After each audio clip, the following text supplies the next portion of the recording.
Assalamualaikum warahmatullahi wabarakatuh. Perkenalkan nama saya Sultan Fasihasi dengan NIM SSI 202303442. Di sini saya akan mempresentasikan hasil pengerjaan saya untuk UAS Sistem Penunjang Keputusan. Di sini saya memilih studi kasus pemilihan smartphone mahasiswa dengan metode AHP plus WP. Nah, yang pertama untuk latar belakang kasus. Smartphone telah menjadi kebutuhan utama bagi mahasiswa di era digital, berfungsi sebagai alat komunikasi, media pembelajaran daring, serta sarana produktivitas akademik. Namun, pasar smartphone saat ini dibanjiri ratusan model dari berbagai merek dengan kisaran harga dan spesifikasi yang sangat beragam. Mahasiswa diharapkan pada keterbatasan anggaran, sementara kebutuhan performa dan fitur juga tidak bisa diabaikan. Tanpa pendekatan yang sistematis, keputusan pembelian seringkali tidak optimal atau terlalu mahal untuk fitur yang tidak terpakai, atau terlalu murah sehingga menghambat produktivitas. Yang kedua, itu permasalahan keputusan.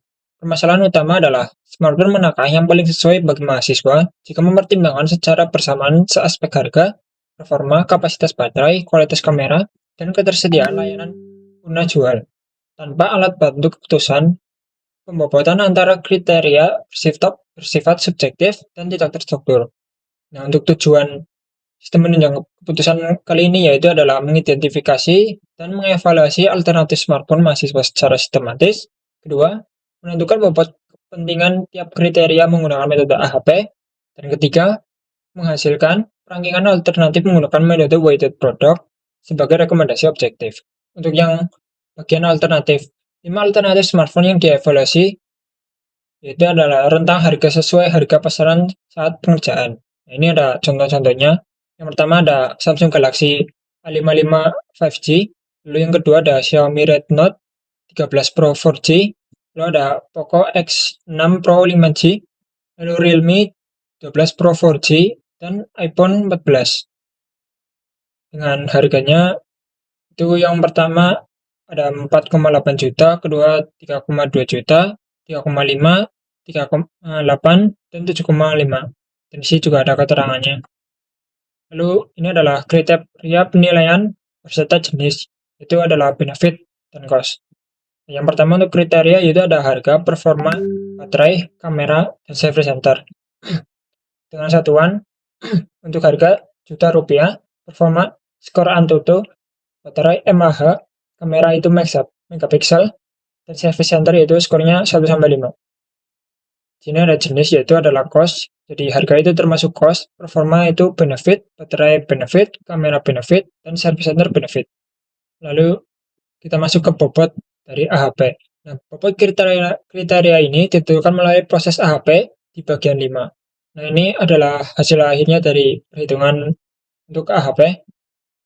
Di sini ada bobotnya untuk harga yaitu 0,484, untuk performa 0,229, baterai 0,095, kamera 0,147, dan service center yaitu 0,045 dengan total normalisasi 1,000. Nah, sini untuk penyelesaian AHP plus weighted product. Yang pertama ada matriks keputusan awal. Nilai tiap alternatif di masing-masing kriteria. Seperti ada alternatif Samsung Galaxy, ini ada kriteria harga yaitu dengan satuan juta, jadi 4,8, dan di sini ada performa, lalu baterai, terus kamera, dan di sini adalah service. Untuk yang selanjutnya, metode AHP, penentuan bobot kriteria. Yang pertama, matriks perbandingan berpasangan. Matriks perbandingan berpasangan menggunakan skala Saite 1-9. Rasionalisasi harga paling krusial bagi mahasiswa. Diberi nilai tinggi versus kriteria lain. Nah, setiap nilai menjawab pertanyaan, seberapa jauh kriteria baris lebih penting dibanding kriteria kolom. Nah, ini diagonal selalu, itu yang ini sama dengan 1, setiap kriteria sama penting dengan dirinya sendiri. Nah, ini karena dihitung dari kriteria baris C1 dengan C1, maka ini sama pentingnya.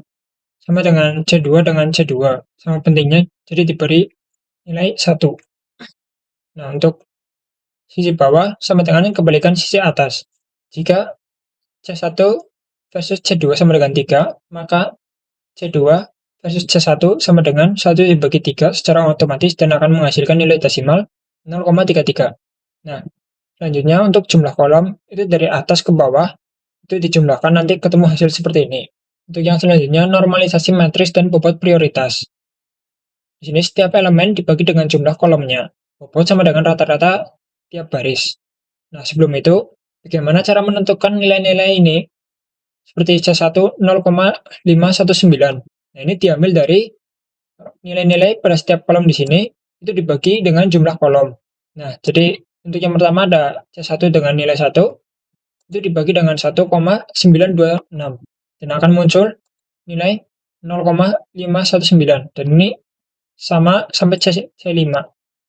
Lalu untuk bobot yaitu adalah rata-rata tiap baris. Jadi C1 dari sini akan di rata-rata dan menemukan jumlah seperti ini. Nah, untuk selanjutnya untuk total ini adalah hasil normalisasi dari semua kolom. Jadi per kolom itu dijumlah dan akan muncul hasil normalisasi seperti ini.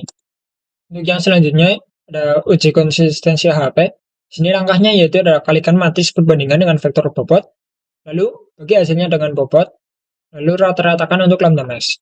Nah, di sini untuk menghitung weighted sum yaitu nilai perbandingan yang ada di sini akan dikalikan dengan vektor bobot. Setelah itu hasilnya akan dibagi dengan bobot dan akan menghasilkan nilai akhir ini. Lalu untuk lambda max yaitu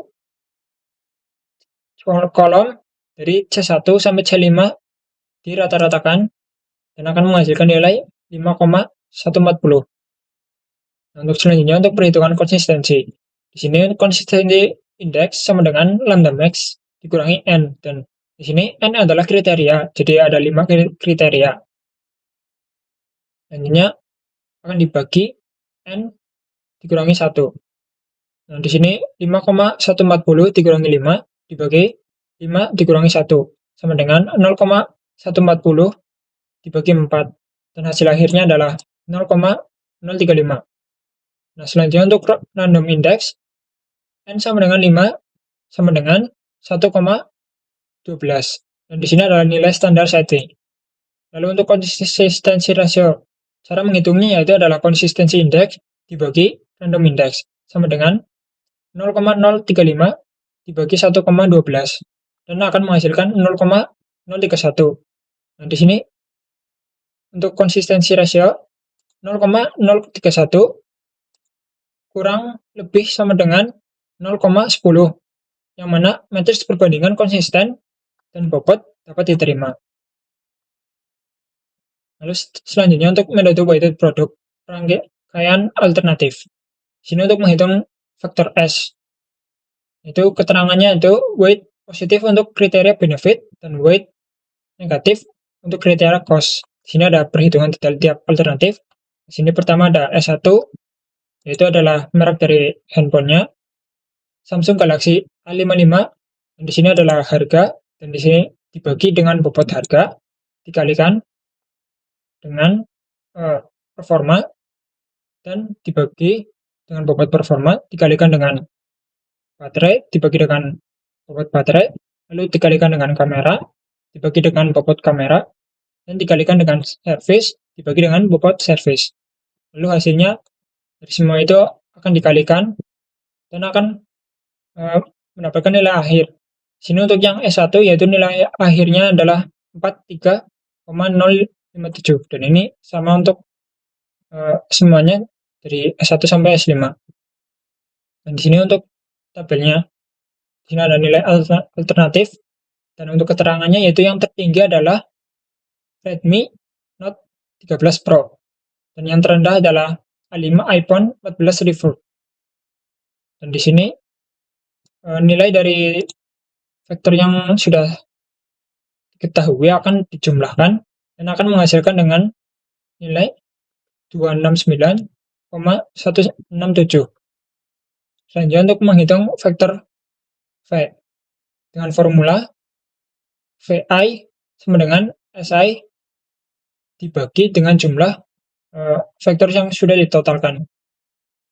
Di sini adalah artinya jumlah dari semua nilai vektor tadi akan ditambahkan dan menghasilkan 269,197.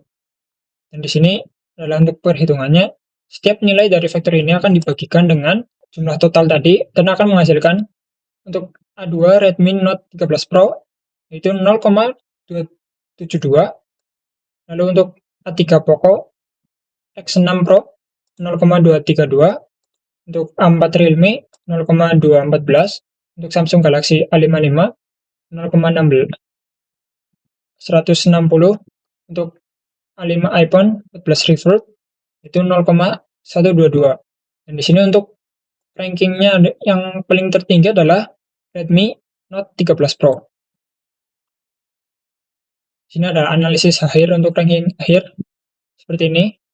Dan untuk alternatif terbaik adalah A2 Xiaomi Redmi Note 13 Pro dengan nilai preferensi 0,272. Dan untuk selanjutnya, alasan alternatif terpilih. Redmi Note 13 Pro unggul karena kombinasi 3 faktor berikut.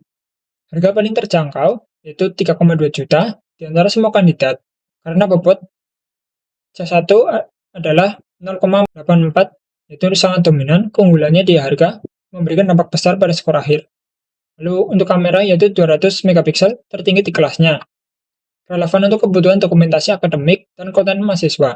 Nah, untuk performanya tinggi untuk kelas harganya, mendukung multitasking akademik dan hiburan.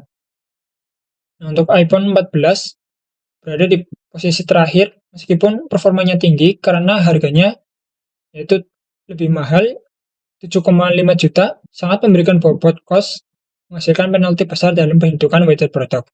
Nah, untuk refleksi, mengapa memilih metode AHP dan weighted product? AHP dipilih karena mampu kuantitatif preferensi subjektif, mengambil keputusan melalui perbandingan berpasangan dengan uji konsistensi yang terukur, dan weighted product dipilih sebagai pelengkap karena komputasinya sederhana, intuitif, dan langsung menghasilkan skor relatif alternatif tahap-tahap normalisasi terpisah. Nah, untuk kelebihan metode AHP dan weighted product. AHP yaitu menghasilkan bobot berbasis logika perbandingan, dilengkapi uji konsistensi rasio, sehingga inkonsistensi penilaian terdeteksi. Weighted product itu pengaruh tiap kriteria proporsional sesuai bobotnya.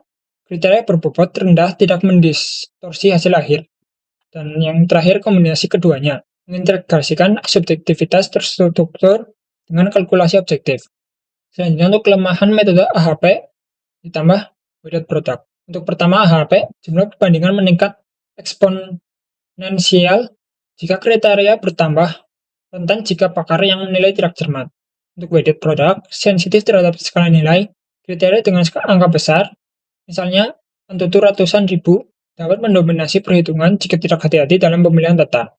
Nah, untuk yang selanjutnya, bobot AHP bersifat subjektif.